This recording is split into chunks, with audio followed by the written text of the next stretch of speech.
Thank you very much for that. That's a good introduction. I hope the talk lives up to it. Some of you will have seen More Bad News from Israel, which is our first book. And we spent quite a lot of time in that speaking about the history of the conflict and how television very often failed to give very much context for what was being said.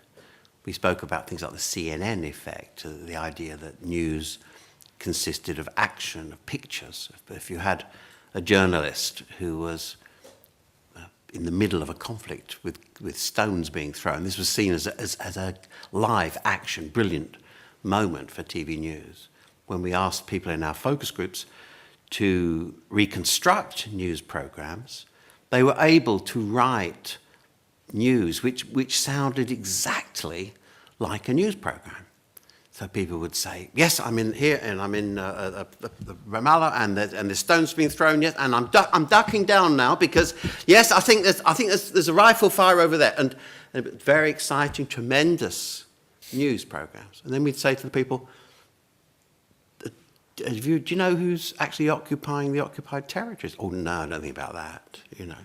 So they could write something which could have passed for a BBC programme, but actually not the faintest idea of the history of what was happening or why it was happening, anything like that. And we found this again and again in our groups, and we often found that people would sometimes would fill in their own explanations. So you would find, for example, I remember one group of people in Glasgow who lived in council accommodation. We went to interview them in Glasgow on the outskirts in one of the Glasgow schemes, you know. And we interviewed and asked them about the conflict, and they'd seen it on television. And I said, "What do you think about the history of this? How does this all come about?" You know, and I can remember somebody in the group, a woman, saying very confidently, "It's the parents, isn't it? You see?" And I said, "It's the parents?" You see? And she said, "They don't get their kids in at night, you see." She said, "I've seen them out there throwing stones at the soldiers." She said, "It's terrible. They do it here. The kids are out at night. The parents haven't got them in. They're breaking windows, getting all kinds of trouble." And then other people in the group started saying, "Yes, it's the same in our estate. They're all out. If the parents had them in at night, you wouldn't have any of this bother." You see. So the group had quite confidently solved the Israel-Palestine crisis. You know, they were pretty sure about it. And then somebody said in the group, you know, "I've got an idea the Palestinians lost their homes and their land and all that, you know, when Israel was set up, you see." There was kind of pause, you know, when this was said. And the woman who had initially spoken said, oh, right. She said, well, if you knew that, you'd be out throwing stones yourself now, wouldn't you? Now, that, I think, in a way, is the crux of it, because there are always explanations for action. And of course, there are, in the case of the Israel-Palestine crisis, there are two explanations, because the Israelis will give one, the Palestinians will give another. All of the history is contested. We've said that in our book.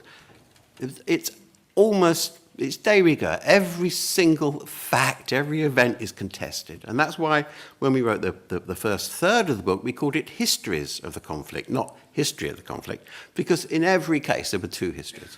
So we gave the account offered by the Israelis, then the account offered by the Palestinians, and we looked at the available evidence for the different sides and for what was being claimed.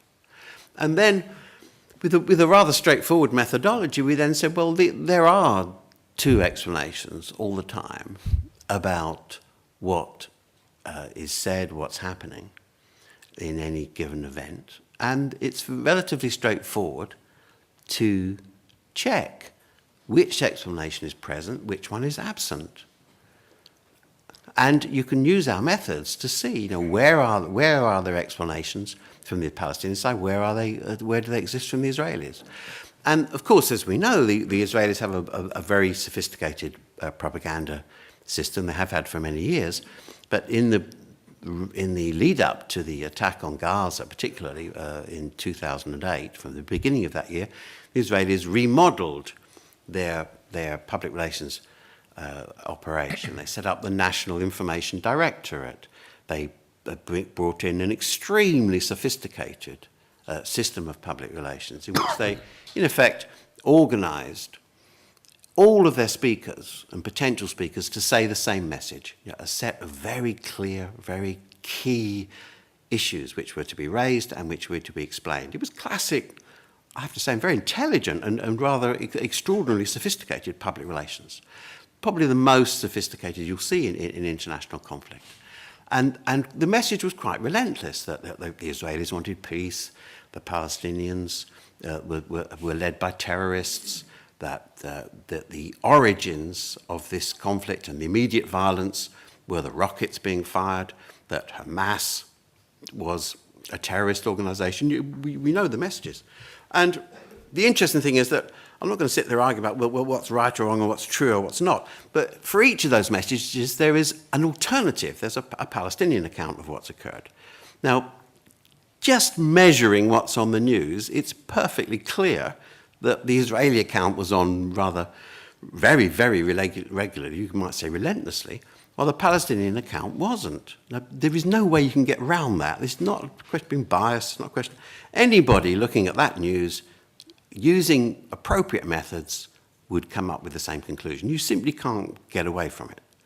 And that's what we showed, and it's in the work. But the interesting thing to me is that this is why this new approach, this very sophisticated approach, was developed in the way that it was. And I think one of the reasons is that the Israelis, and indeed any government involved in conflict, are now faced with new technology which will bring into the public domain images of war, the most appalling, terrible images of war, very rapidly, very quickly into public view, into people's living rooms, as they say, onto your computer. And that raises the question that if a very large, powerful state like Israel attacks somewhere like Gaza, there will be, and they knew, obviously, that there would be a range of terrible images which were bound to be produced. And the response to this was, I think, very interesting, and what they did was to decide that each time an image appeared, to the best of their ability, they would have it countered and underpinned by the Israeli explanation of why it had happened and what the origin of this was. And the origin was going to be that it's all about rockets and everything else. Now, that approach is then tested and is checked. I mean, again, I'm just saying this is a very, very highly developed system. And if you look at something, just for example, like the Israel project in the United, which is mostly done in the United States, but just for the moment, if you look at the Israel project's 2009 Global Language Dictionary, and what this is a system of checks of almost everything that can be said about Israel and the Palestinian conflict. So every piece of language, every explanation is checked with focus groups, and as you go through reading it, there page after page, I mean, I think it's 140 pages of every single sentence being tested. So it says that you have words that work. We see that the Palestinians deserve leaders who will care about the well-being of their people. More words that work. Hamas is a terrorist organization. Then they have words that don't work. Stay away from religion. Don't talk about religious claims to the land. These ones have been tested. Don't go down well with American audiences. Drop that one. So there's a whole very, very sophisticated account. And at the bottom, I have to say, it says to you, property of the Israel project, not for distribution or publication, or for reading out, especially at Amnesty meetings. You can see, exactly. And what is interesting to me was then, when I read through this and checked this, how closely the words that work and the recommended phrases and everything like that, like for example, always make sure that you distinguish between Hamas and the Palestinians, albeit that Hamas was elected, but nonetheless, Israel's attack is on Hamas, not on the Palestinians. And then if you look at the coverage, the actual BBC news, you can see that the headlines exactly reproduce what here would be termed the words that work. You see. So it will say something like, the BBC would say in its headline, the Israeli attack on Hamas enters its second week. So it's not an attack on the Palestinians, it's an attack on Hamas. You see. And that's exactly what's recommended by the Israel Project, or by their documents of what is supposed they want to be said. And you then find that there are a series of gaps in the coverage, and of course the gaps are, in essence, the Palestinian perspective, that Palestinians have indeed fired rockets, and the Israelis have attacked Gaza. But the sequence offered on the news is that the Palestinians fire rockets, and then the Israelis respond to what's happened. What is not reported, and what we show in our content analysis, is what is not reported, is that Israel has attacked before that main Gaza attack, that a large number of Palestinians have been killed in the previous 3 years before that attack, that many children have been killed. But when you hear the rationale for the Gaza attack in 2008, what you're hearing is that it's all about rockets. And then when we go out to our focus groups and we say to them, what did you think when you saw these pictures? You know, that there were a lot of very sad and distressing pictures shown, you know. Did it give you any sense of who was responsible for this? And people again and again would say to us, well, I have some sympathy for the Palestinians. I know the Palestinians have got a bit of a case, and I know they've got a grievance against Israel, but if only they'd stop firing those rockets. If only, and they really, in a way, they brought this on themselves. Because if they didn't fire the rockets, then Israel wouldn't have had to respond. And again, they repeat the language of the news, that phrase, they had to respond, you know.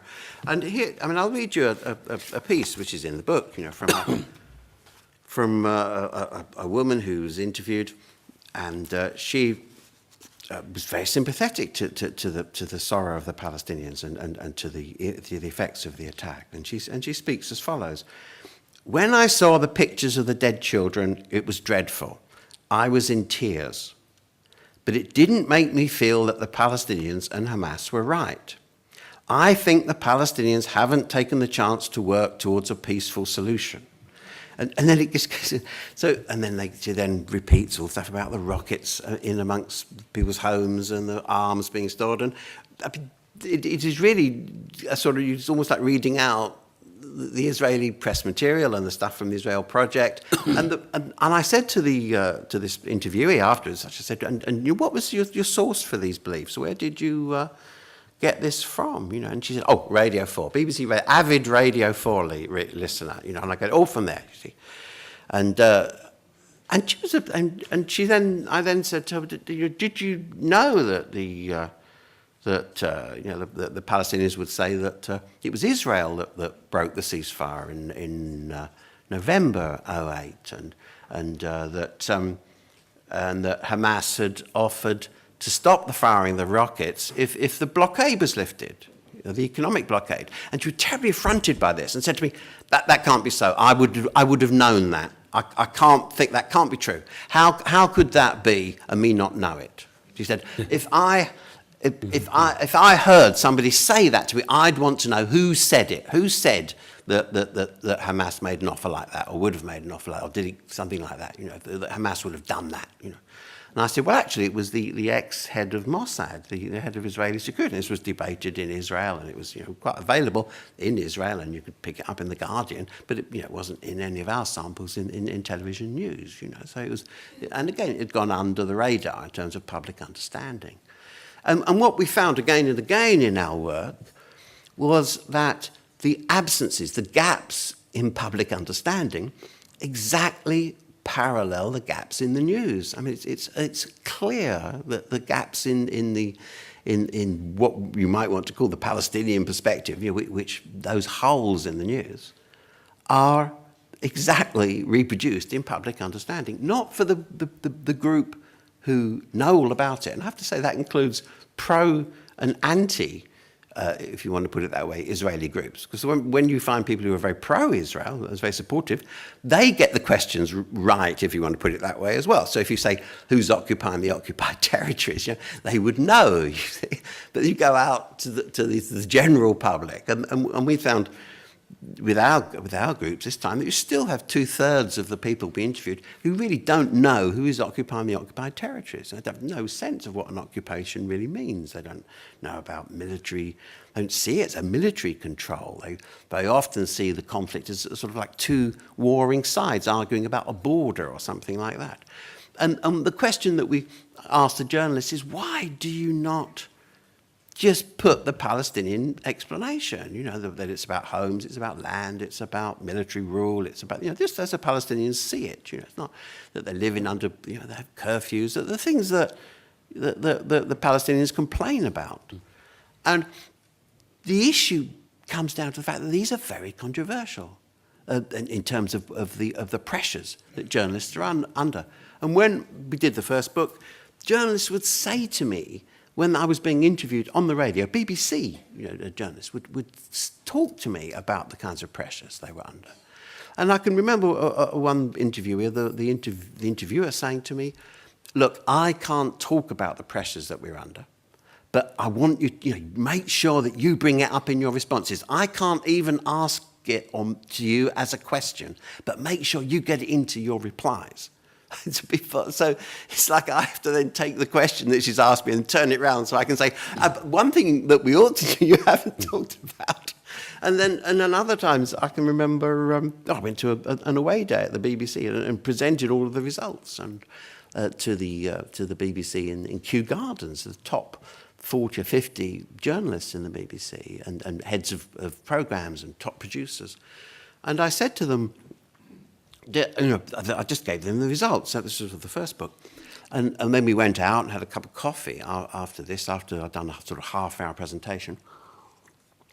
And there was quite an argument, as you can imagine, after the presentation. And I was standing with one man who was editing Newsnight and another who'd been editor of the main BBC News, in evening news. And it became quite an intense argument between these two. And I'm just listening, really.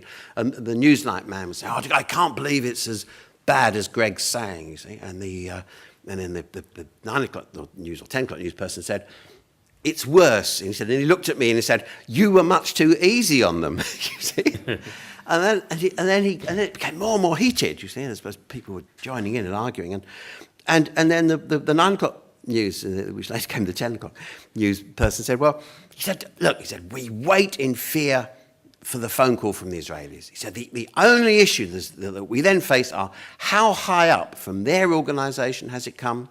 Has it come from one of their monitoring groups? Has it come from the embassies? Has it come from higher up? And then the other thing we face is how high up our organisation has it gone? Is it the duty editor? Has it gone higher than that? Is it the board of governors, the trust, whatever it is? He said, and that's what we then face. He said, and I've had journalists minutes before they go on. He said, literally minutes before it starts saying, what do we say today? What words are okay? Is it okay if I say these words? And that is the level of tension inside the organisation. And it's not that they don't know. Of course they know what's happening. And what happens is, in a situation that is that tight, that is that controversial, that difficult for them, what they do is go on to the safest ground. It's not that they're biased one way or the other. I don't think really that they are. I think what happens is that journalists are professionals. They work in difficult situations. Not just the BBC, all journalists through the world, everywhere. So if you were an Al Jazeera journalist, you might be able to say what you like about Palestinians, but you'd probably think twice about what you said about Saudi Arabia. It is just the manner of journalism. It's the everyday life of journalists, that you're conscious of the power structures within which you work, even though you are formally committed to balance and impartiality. And in the case of the BBC, what happens is that they move towards a position where they think that they're going to be safest. It's not that they don't want to give the Palestinian view. They're aware that they need some dimension of balance. So what they did in this case was to show the consequences, the effects of the Israeli action and the attack, and in that sense, from the point of view of the Palestinians. So they showed terrible images of war, dreadful things, and that for them was giving the Palestinian side. And then they would balance that with the Israeli account of why it was all happening. And that's the crucial dimension in terms of understanding public views on this. And that's what gives you this quote, "When I saw the pictures of the dead children, it was awful. I cried. But it didn't make me think the Palestinians were right." Because as soon as the person saw or heard about the terrible things that had happened, there was immediately, in the other ear, the reason why it all had to happen, why it was unavoidable, why regrettably the Israelis had to respond in the way that they had. And that came across again and again in our groups. And I'll just say finally that some words about peace, if you want to say that. I believe very profoundly that in order to move towards a resolution of this terrible conflict, there needs to be an absolutely open debate about what it's about its history, about the way in which the two sides actually act with each other, and there needs to be an absolutely open public discussion about it. And the problem is that many people try to fight the propaganda war parallel to the real war. It's as if people believe that by controlling information, and I think it probably happens on both sides, that by controlling information, it will in some way help their side.